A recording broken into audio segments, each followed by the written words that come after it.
Hello everybody and welcome back to my channel again.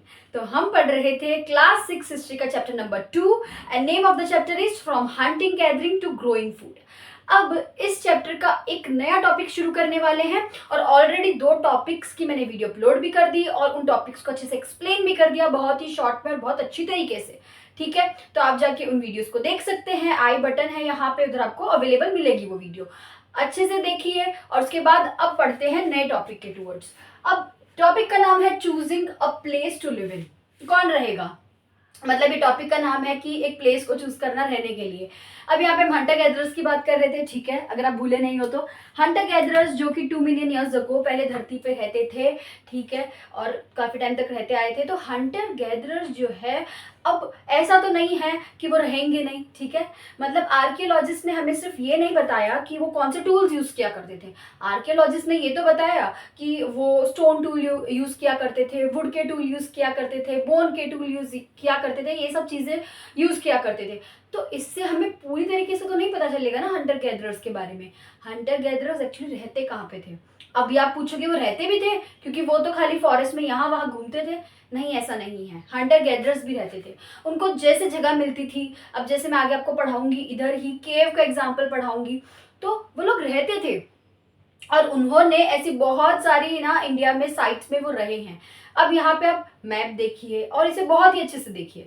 इस पूरे map में आपको क्या दिखेगा, इस पूरे मैप में आपको ब्लू एंड अलग अलग कलर से, रेड से बहुत सारे मार्क्स दिखेंगे। अब जो रेड ट्रायंगल के मार्क्स है ना, पेलियोलिथिक साइट है, उनका नाम है पेलियोलिथिक साइट। उन्हें आप गौर से देखिए, जिसमें आपको दिखेंगे भीमबेटका, कुरनल केव्स, इन सब के एग्जाम्पल हम पढ़ने वाले हैं आज इस वीडियो में। उन्हें आप अच्छे से देखिए। अब ये साइट का नाम है पेलियोलिथिक साइट, टेंशन लेने की जरूरत नहीं है।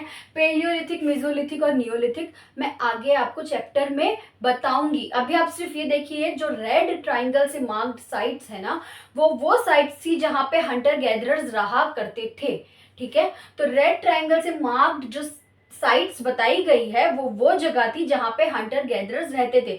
ये मैप में कुछ जगह के बारे में बता गया, वैसे हंटर गैदरर्स और भी जगह रहते थे। अब साइट्स क्या होती है, तो साइट्स भी मैं आपको आगे बताऊंगी, लेकिन साइट्स का पहले छोटा सा आपको ब्रीफ दे देती हूँ।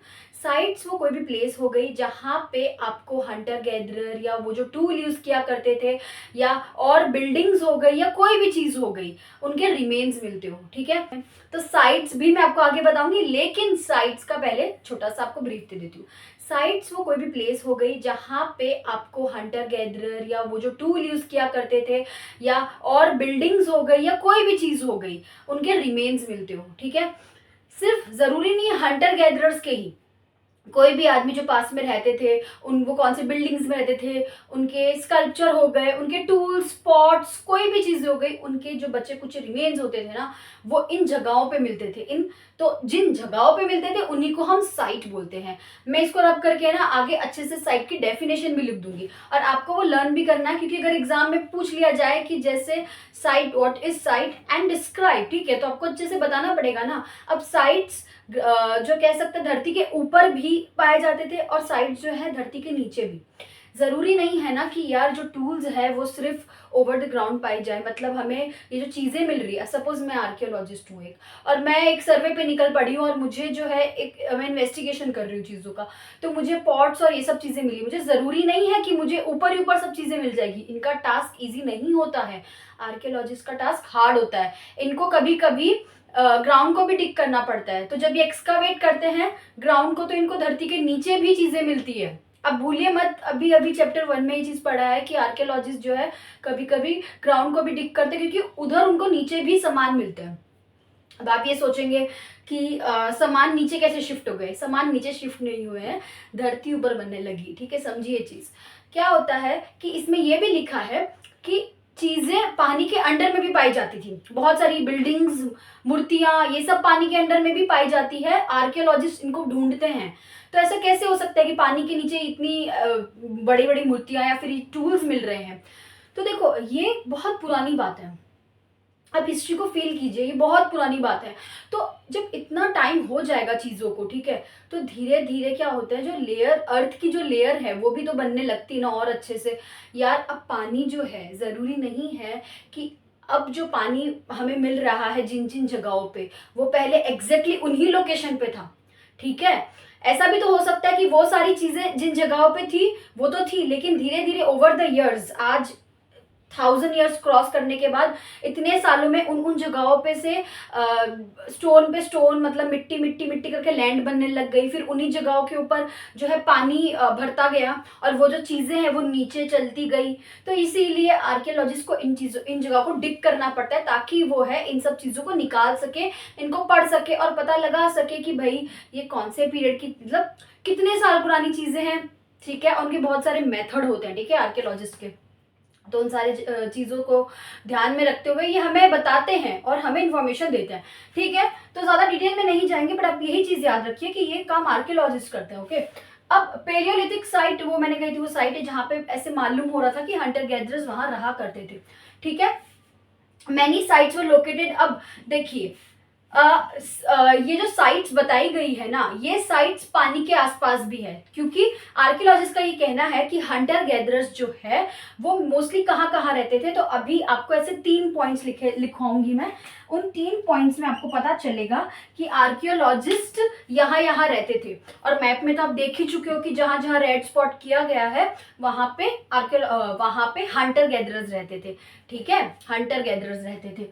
तो आर्कियोलॉजिस्ट हमें बताना चाह रहे हैं कि हंटर गैदरर्स की पॉसिबिलिटी कहाँ थी उस टाइम पे रहने की। तो ऐसे मैं आपको 3 पॉइंट्स बताऊंगी, उन 3 पॉइंट से आपको अनुमान लगेगा कि अच्छा हंटर गैदरर्स यहाँ यहाँ रहा करते थे, और उनके पीछे एक लॉजिक भी है। अब देखिए first point, many sites were located near sources of water such as the rivers and lakes. ठीक है, बहुत सारी साइट्स, जैसे मैंने कहा, ये जो साइट्स है जिनको आर्कियोलॉजिस्ट स्टडी करते हैं और पता लगाते हैं कि यहाँ पे हंटर गैदरर्स या ये लोग रहा करते थे, तो वो जो साइट्स थी ना, अब वो वहां पे तो अब हंटर गैदरर उनको हायर नहीं कर रहे आर्कियोलॉजिस्ट को कि देख मैं यहाँ खड़ा हूँ, तू यहाँ की जगह याद कर ले और उनको बता दे लोगों को कि हम यहाँ रहा करते थे। ऐसा नहीं होता है ना, आर्कियोलॉजिस्ट उन साइट्स को ढूंढ रहे हैं। ठीक है, अब वो साइट्स कहीं तो होगी, उनके आसपास कोई जगह तो होगी ना जिससे उनको लग रहा है यार हंटर गैदरर की जो साइट है ना वो मैक्सिमम ऑफ टाइम है ना वाटर के पास ही मिल रही है।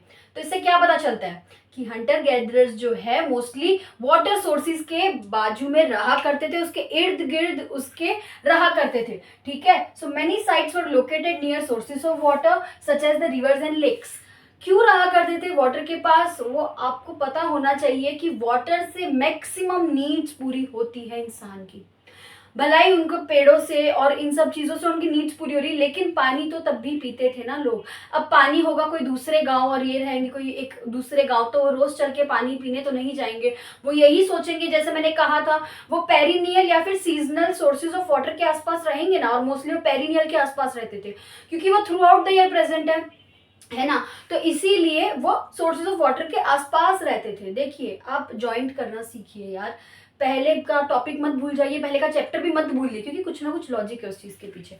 ठीक है, second point, as stone tools were important, people tried to find places where good quality stone was easily available। अब क्योंकि जैसे मैंने कहा पहले की वीडियो में कि स्टोन टूल्स उनके बहुत काम आते थे, उनके मतलब मैंने कितने एग्जांपल दिए थे आपको, स्टोन टूल्स उनको बहुत ज़्यादा हेल्पफुल थे, उनसे वो टूल्स भी बनाते थे, और टूल्स भी मतलब खुद की प्रोटेक्शन के लिए, फिर कुकिंग के पर्पस के लिए या और भी चीज़ों के लिए। तो अब वो लोग ये भी देखेंगे कि चलो भाई यहाँ पे पानी तो मिल रहा है, हम इस जगह जा रहे हैं, यहाँ पे पानी तो मिल रहा है। हंटर गैदरर्स की बात कर रही हूँ कि हंटर गैदरर्स निकले हैं, मूव कर रहे हैं, और वो देखते हैं कि यार यहाँ पे पानी तो मिल रहा है पर यहाँ पे स्टोन भी मिल रहा है क्या, यहाँ पे अगर पत्थर मिल रहे हैं तो हम इजीली बहुत सारे है ना टूल्स बना सकते हैं। मैंने फर्स्ट ही पार्ट में कहा था कि हंटर गैदरर्स मूव करते हैं। अब जब वो एक फॉरेस्ट एरिया को छोड़ के दूसरे फॉरेस्ट एरिया में जाते हैं, उनके बहुत सारे कारण हैं, या तो वहाँ के रिसोर्सेज खत्म होने लगते हैं तो वो जाने लगते हैं, तो वो दूसरी जगह जाके ये देखेंगे वाटर के रिसोर्सेज मिल रहे हैं, अच्छा मिल रहे हैं, यहाँ पे स्टोन मिल रहा है, गुड क्वालिटी स्टोन मिल रहे हैं यहाँ पे, क्योंकि हमें इससे टूल्स बनाने हैं, और टूल्स बहुत काम के भी थे उनके, इसीलिए तो वो ये दोनों चीजें देखते थे। अब जो थर्ड चीज है वो केव्स के ऊपर है, मैं यहाँ लिख देती हूँ। तो देखिए थर्ड पॉइंट में ये भी है कि वो लोग केव्स में भी रहा करते थे, और वहां पे क्या एक्स्ट्रा एक अलग चीज देखने मिली, वॉल पेंटिंग। इसको है ना बहुत अच्छे से डिस्क्राइब करने वाली हूँ मैं, पर ये देखिए ये मजे की बात है कि वो केव्स में रहते थे। अब मतलब आपने तब पढ़ा था कि वुड को वो किस तरीके से और यूज करते थे, हट बनाने के लिए यूज करते थे। लेकिन जिन साइड्स को ट्राइंगल से मार्क किया गया है ना, वो साइड्स में पानी तो मिल रहा है आपको, ठीक है। देखिए साइड के आजू बाजू क्या मिलेगा आपको, वाटर मिलेगा आपको, गुड क्वालिटी स्टोन मिलेगा, ठीक है। और साइट क्या है, साइट आर्कियोलॉजिस्ट का एक जरिया है ये ढूंढने के लिए कि यहाँ पे हंटर गैदरर्स रहते थे, क्योंकि साइट क्या बता रहा है, साइट बता रहा है, रिमेन्स बता रहा है कि या तो आर्कियोलॉजिस्ट की बॉडी के बोन्स मिल गए, या वो जिन एनिमल्स को मारते थे उनके बोन्स मिल गए, या वो जो टूल्स और पॉट्स यूज करते थे उनके जो है रिमेन्स मिल गए। तो अब जब आर्कियोलॉजिस्ट निकल पड़े सर्च के उसमें सर्च के एम से निकल पड़े, तो वो क्या करेंगे, पहले तो उन साइट्स को ढूंढेंगे, पर वो फिर ये भी देखेंगे कि ये साइट्स हमेशा या तो सोर्स वाटर सोर्सेज के आजू बाजू होते हैं, या जहाँ पे स्टोन मिलते हैं वहां पे होते हैं। और तीसरा, हंटर गैदरर्स केव्स में भी रहते थे। अब यार हंटर गैदरर्स को एक ये तो होगा ना कि अब जैसे बारिश हो रही है, बाढ़ आ रही है, बहुत सारी नेचुरल चीजें हो रही है, कैलामिटीज आ रही है, तो फिर वो क्या करेंगे, वो एक अपने लिए एक ऐसी जगह ढूंढेंगे ना जहाँ पे वो अपने आप का बचाव कर सके। क्या पता वुड से भी इतना बचाव ना हो, बहुत बारिश हो रही, बहुत आंधी हो, तो वो घर भी तो टूट जाएगा। सीमेंट नहीं थी ना उस टाइम पे, नहीं थी, तो इसीलिए वो क्या करेंगे, केव्स में रहते थे। तो अब आर्कियोलॉजिस्ट को इन साइट्स पे केव भी मिला। आप बिल्कुल कंफ्यूज मत होइए, मैंने बहुत इजी तरीके से बताया है। तो आर्कियोलॉजिस्ट ने जब वो साइट्स को ढूंढने लगे तो उनको केव्स भी मिले, और उन केव्स में वॉल पेंटिंग्स मिली। अब इसी का एग्जाम्पल पढ़ेंगे अभी भीमबेटका, ठीक है, जो अभी मध्य प्रदेश में है, भीमबेटका, ठीक है। तो वॉल पेंटिंग्स भी देखेंगे। देखिए इसे अच्छे से देख लीजिए, अगर डाउट हो तो फिर भी पूछिए कमेंट सेक्शन में, बिंदास होके पूछिए, मुझे कोई चिंता नहीं इस चीज की।